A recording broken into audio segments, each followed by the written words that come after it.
Hello guys, Black Ops Viking here. Welcome back to another video.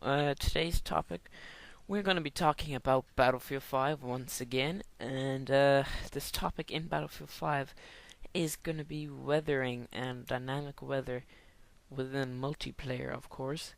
So, if you don't know what dynamic weather means, it's quite literate in what it means in the title. It means that the weather changes from one stage of weather to another. So, for example, in Parasol Storm and Gulf of Oman, I do think they're the only maps in Battlefield 4 that there's dynamic weather.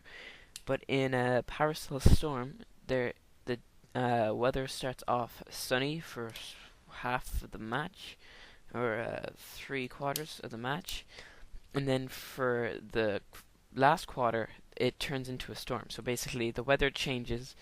It's that simple. So of course, there is very, very little information about Battlefield 5.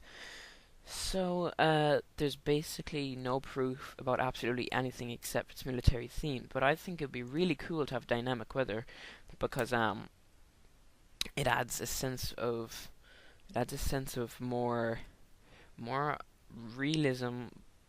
It's not the word realism. It's more the word what I'm looking for.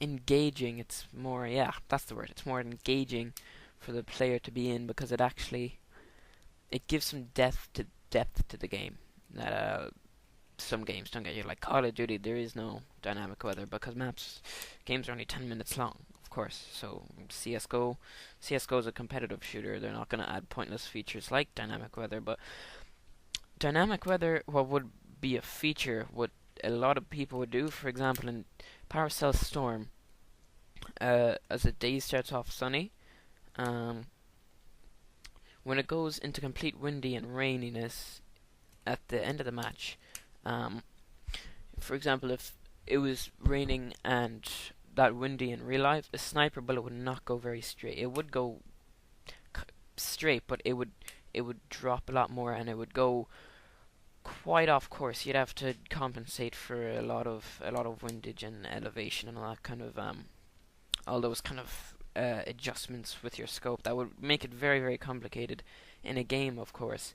And of course, Gulf of Oman, that the sandstorm completely changes the map. Like you're basically not allowed. You're not able to snipe for like maybe after 150 meters. You're not going to be able to snipe. So until the sandstorm comes in, that's only when you're able to snipe on Gulf of Oman.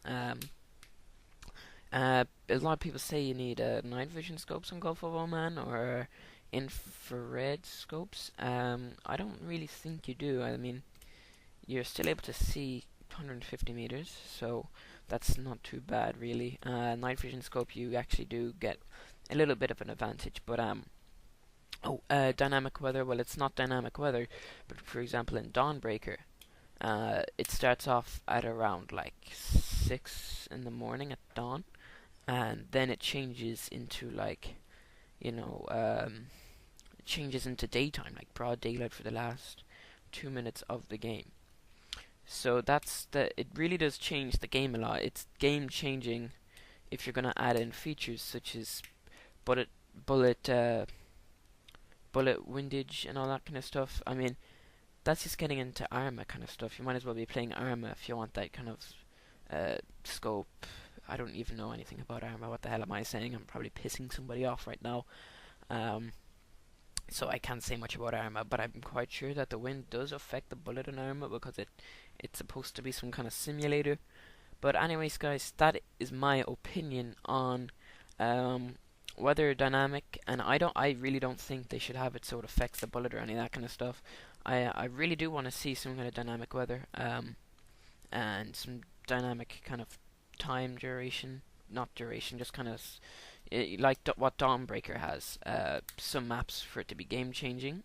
That'd be really nice in Battlefield 5. So guys, thanks so much for watching. If you want to see more videos like this, more commentaries, Battlefield gameplay, and Battlefield news updates, hit that subscribe button, like the video, and comment. Have a great day. Thanks for watching. See the girls